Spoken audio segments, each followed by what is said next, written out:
नमस्कार दोस्तों, मैं आपका गाइड ओजांग। आज इस वीडियो में मैं बात करने जा रहा हूँ 2 साल के आईएएस की तैयारी के टाइम टेबल के बारे में। बिल्कुल ठीक सुना आपने दोस्तों।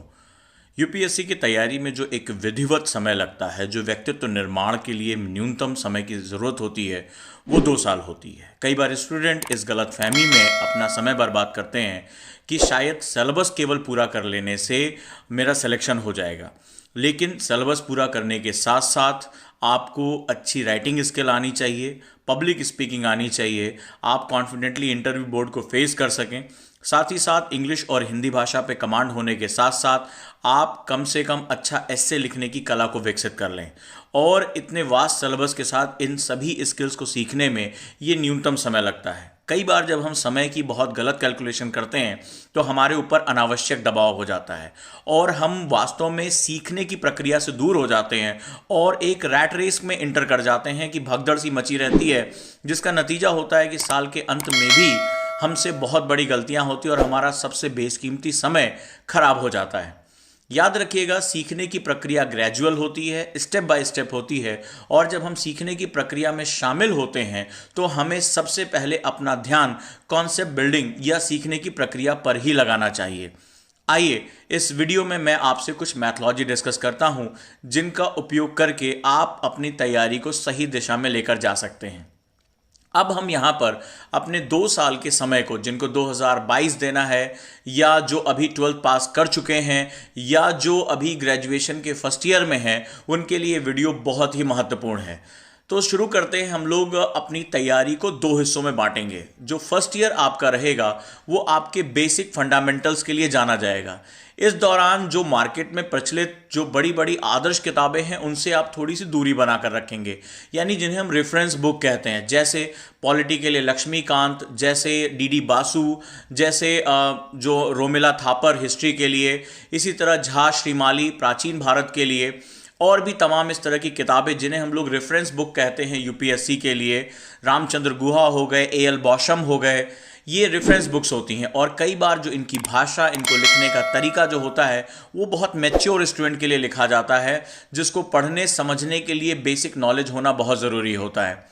स्टूडेंट इंटरनेट पे सर्च करता है, इंटरनेट पे या किसी अपने दोस्त से पूछता है और उसको लगता है कि हम आईएएस की तैयारी करने जा रहे हैं, तो हमें छोटी मोटी किताबों की तरफ ध्यान नहीं देना चाहिए। हमें सिर्फ रेफरेंस बुक्स पढ़ना चाहिए और इसी पर हमें आदर्श अपना एक जो है वो बनाना चाहिए। बहुत बड़ी गलती हो जाती है। अगर आपने शुरुआती दौर में, आपको आपके परिवार में ये माहौल मिला है कि शुरुआत से ही आपकी तैयारी को एक मार्गदर्शन दिया गया है, जैसे मान लीजिए आपके पिता सिविल सेवा में हैं या आपके जो घर में कोई बहुत गंभीरता से तैयारी कर रहा है, तो धीरे धीरे वो आपको 11th क्लास 12th क्लास में वो करंट अफेयर्स, अखबार पढ़ने के तरीके, बेसिक बुक्स, इन सब के साथ वो आपको परिचय करा देता है। या आपकी स्कूलिंग बहुत अच्छी हुई है, आप ऐसे स्कूलों में पढ़े हों जहां एनसीईआरटी को बहुत गंभीरता से पढ़ाया जाता हो, तो उस दौरान आप इन रेफरेंस बुक्स की तरफ जा सकते हैं। लेकिन अगर आप इतने प्रिविलेज नहीं हैं, आपकी शुरुआती दौर की पढ़ाई पर आप पे ध्यान नहीं दिया गया है, आपने कभी भी अपने बेस पर काम नहीं किया है, आप मैथमेटिक्स से पढ़े हैं, आप साइंस के स्टूडेंट हैं, आप कॉमर्स के स्टूडेंट हैं, आपने ह्यूमैनिटीज़ के सब्जेक्ट को नहीं पढ़ा है, तो आपको बहुत ध्यान से अपने आप को शून्य की तरफ ले जाकर अपनी तैयारी को स्टेप बाय स्टेप लेकर जाना चाहिए। तो दोस्तों, यहाँ पर आपको करना ये है कि आप फर्स्ट ईयर में अपनी जो माइंड सेट है उसको रैट रेस में ले जाने की बजाय आप सीखने की प्रक्रिया में डालेंगे। और इसमें जो एनसीईआरटी, खासतौर पे जो नई एनसीईआरटी है 6 to 12 तक की, साथ ही साथ एनआईओएस गवर्नमेंट की ओपन स्कूलिंग की बहुत ही अच्छी किताबें होती हैं, बहुत ऑथेंटिक बुक्स होती हैं। और इसके बाद तमिलनाडु बोर्ड की जो बुक्स हैं, इन तीनों बुक्स पे आपको अपना एक बेस बनाना पड़ेगा। मैं एनसीईआरटी से बाहर इसलिए जाने के लिए कह रहा हूं क्योंकि यूपीएससी के ओरिएंटेशन में तमाम नई चीज़ों का समावेशन हुआ है। जैसे अगर मैं आपसे इन्वायरमेंट की बात करूं तो इन्वायरमेंट एनसीईआरटी में उतना विस्तार से नहीं दिया हुआ है, उतना डेप्थ में नहीं दिया हुआ है जितना जो एनआईओएस की बुक्स में है। एनआईओएस की बुक्स में जो आप देखेंगे इन्वायरमेंट इकोलॉजी का पोर्शन है वो बहुत ही विस्तृत है और बहुत ही महत्वपूर्ण तरीके से दिया हुआ है। इसी तरह जब आप इकोनॉमिक्स में आते हैं तो इकोनॉमिक्स में भी एनआईओएस की बुक्स बहुत हेल्प करती हैं। तो उनकी हिस्ट्री, ज्योग्राफी तो बहुत ही औसम तरीके से लिखी गई है। तो यहाँ पर आपको मल्टीपल सोर्सेस के साथ अपना बेस बनाना होता है। जब मैं बेस बनाने की बात कह रहा हूँ तो इसका सीधा सा मतलब होता है कि आपको सब्जेक्ट की इन डेप्थ एक पहचान हो जानी चाहिए कि मेरा सब्जेक्ट क्या कह रहा है। चूंकि ये स्कूलों की बुक्स हैं तो इसकी भाषा बहुत सरल है और जो तथ्य यानी कि जो फैक्ट्स हैं वो उतने ही दिए गए हैं जितना एक 12th क्लास तक के बच्चे के लिए ज़रूरी होता है। यानी इसमें बहुत ही जटिल अवधारणाएं नहीं दी हुई हैं, बहुत ही वैज्ञानिक व्याख्याएं नहीं की गई हैं। ऐसा दिया गया है कि एक सामान्य समझ का स्टूडेंट इसको पढ़कर आसानी से समझ सकता है। तो ये जो 3 स्टेप्स हैं ये आपका एक महत्वाकांक्षा होनी चाहिए, आपका एम्बिशन होना चाहिए कि मुझे पहले साल में इन बुक्स को बहुत ही ध्यान से पढ़ना है, इनके साथ अपना जुड़ाव रखना है, माइंड को ओपन करके रखना है। यानी पढ़ने के साथ साथ मुझे इस पर विचार भी करना है। विचार करते समय ये क्या है, ये क्यों है, कैसे है, यानी व्हाट, व्हाई, इन क्वेश्चंस को अपने साथ पुटअप करना है। साथ ही साथ हमेशा एक ओरिएंटेशन फर्स्ट ईयर में रखना है, क्योंकि इस समय आपको एग्जाम देने का कोई दबाव नहीं है। तो उस समय आपको यह ध्यान रखना है कि एक प्रशासक यानी ऑफिसर के तौर पर मैं इस सब्जेक्ट का कैसे इस्तेमाल करूंगा। जैसे आप जब भूगोल के बारे में अध्ययन कर रहे हैं तो सवाल है कि मैं एक आईएएस ऑफिसर हूंगा, मेरे लिए इंडियन ज्योग्राफी का जानना क्यों महत्वपूर्ण है। तो आप विचार यहां करेंगे कि भाई मेरे देश में अलग अलग तरह के भूभाग हैं। मैं राजस्थान जाता हूं तो मुझे रेगिस्तान दिखाई पड़ता है, मैं हिमालय जाता हूं तो मुझे पहाड़ दिखाई पड़ते हैं, प्रायद्वीपीय भारत में मुझे प्लाटीव पठार दिखते हैं, वहीं नॉर्थ ईस्ट में मुझे सदाहरित वन दिखाई पड़ते हैं, वहाँ के लोग अलग दिखाई पड़ते हैं, भारत में अलग अलग प्रकार के धर्म हैं, त्यौहार हैं, रीति रिवाज हैं, वन हैं, जीव जंतु हैं। तो मुझे एक ऐसे देश में एक ऑल इंडिया सर्विस का हिस्सा बनना जहां इतनी विविधताएं पाई जाती हैं। तो मैं इस भूगोल का प्रयोग करके, इस ज्योग्राफी सब्जेक्ट को पढ़कर मैं कैसे अपने देश की, पहली बात तो विविधता को समझ सकता हूं।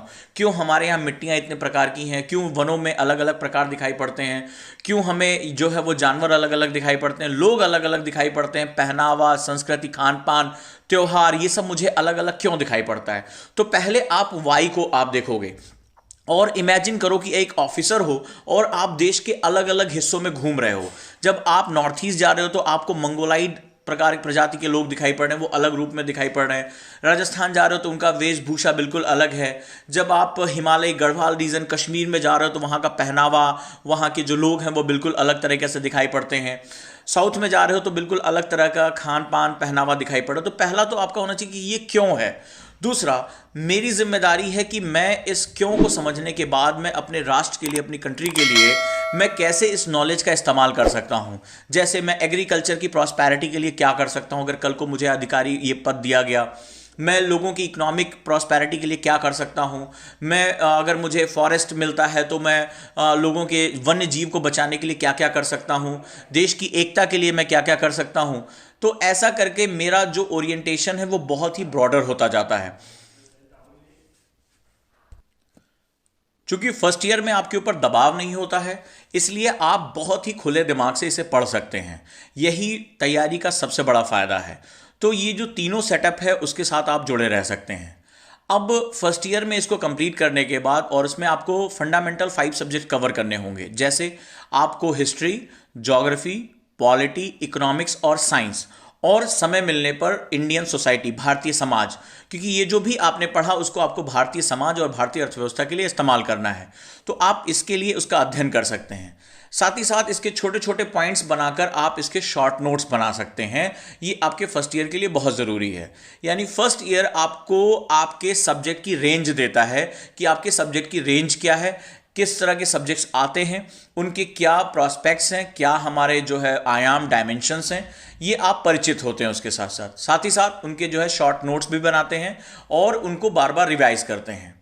अब फर्स्ट ईयर के बाद जब आप सेकेंड ईयर में जाते हैं तो वहां पर अब आपको रेफरेंस बुक्स के साथ डील करना है। क्योंकि अब आपको सब्जेक्ट का विन्यास पता चल चुका है, आपको पता चल चुका है कि ज्योग्राफी के क्या सेगमेंट्स हैं, क्या बेसिक फंडामेंटल्स हैं, और अब आपको स्टैंडर्ड बुक्स पढ़नी है।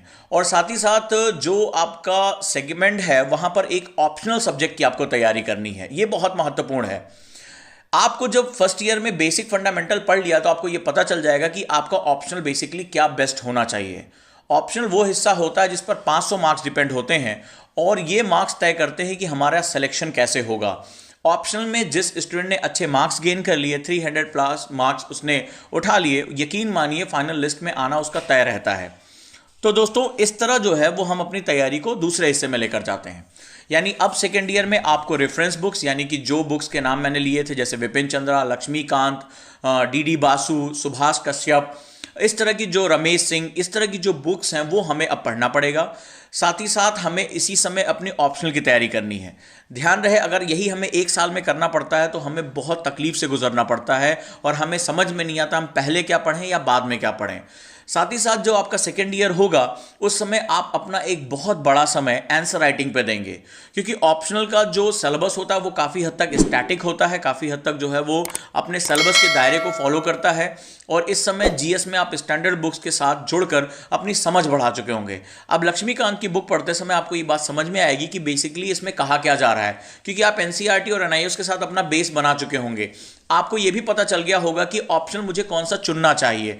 मुझे मेरा ओरिएंटेशन, मेरा रुझान हिस्ट्री की तरफ ज़्यादा है, पॉलिटिकल साइंस की तरफ ज़्यादा है, या मैं ज्योग्राफी की तरफ जा रहा हूँ, किस तरफ मेरा जो है वो रुझान ज़्यादा बना हुआ है। उसी रुझान के अनुरूप आप जो है वो अपनी तैयारी को आगे लेकर जाएंगे। अतः सीधी सी बात हो गई कि अब सेकेंड ईयर में आप रेफरेंस बुक्स, साथ ही साथ ऑप्शनल, साथ ही साथ आंसर राइटिंग और एसे राइटिंग की पूरी तैयारी में आप जुट जाएंगे। इसी समय आप पब्लिक स्पीकिंग, आपके पास कॉन्फिडेंस आ चुका होगा, आप पब्लिक स्पीकिंग या इंटरव्यू बोर्ड मॉक बनाकर या क्लासेस में जो टीचर क्वेश्चन या टास्क देते हैं उनको बढ़ चढ़कर क्लास में बोलना, तो इससे अब आपकी जो बोलने की कला होगी उसका भी विकास होगा। यानी सेकेंड ईयर में आपका उत्तरदायित्व तो बहुत ज़्यादा बढ़ जाता है। अब यहां पर हमें बहुत सावधानी के साथ काम करना है। जो आपने फर्स्ट ईयर में बेसिक शॉर्ट नोट्स बनाए थे उनको साइनॉप्सिस में कन्वर्ट करना है। साइनॉप्सिस वाकई में एक बहुत बड़ी कला होती है जिसमें 1:10 का फॉर्मूला यूज किया जाता है। यानी कि अगर आप 10 पेज पढ़ रहे हैं तो उसका एक पेज के अंदर ही सारा अवलोकन होना चाहिए। इसमें हम बेसिकली सिंबल्स यूज करते हैं, फ्लो चार्ट यूज करते हैं, ट्रिक्स यूज करते हैं, ताकि जो पूरी बात है वो बहुत ही छोटे नोट्स में आ जाए। ये नोट्स का भी एक कंपाइल फॉर्म होता है जिसमें आप पूरी बात गागर में सागर रखते हो। ये आप ये समझ के रखिए कि साइनॉप्सिस बनाना हर टॉपर का एक मूलभूत लक्षण है।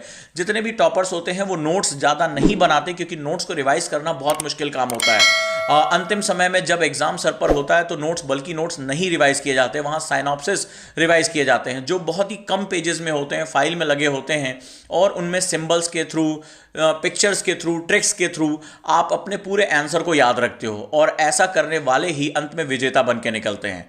तो देखा दोस्तों, आपने सेकेंड ईयर में आपके ऊपर कितनी जिम्मेदारियां हैं और आपको कैसे पूरा करना है। इस दौरान आपके कुछ नए विषय जुड़ जाएंगे, जैसे अंतर्राष्ट्रीय संबंध। तो अंतर्राष्ट्रीय संबंध एक डायनामिक सब्जेक्ट है जिसमें आपको न्यूज़पेपर के साथ आपको लगातार इसके साथ अटैच रहना पड़ेगा। साथ ही साथ आंतरिक सुरक्षा, इंटरनल सिक्योरिटी, इसमें आपको गृह मंत्रालय द्वारा जो हर साल एक एनुअल रिपोर्ट आती है उसका भी अध्ययन करना पड़ेगा।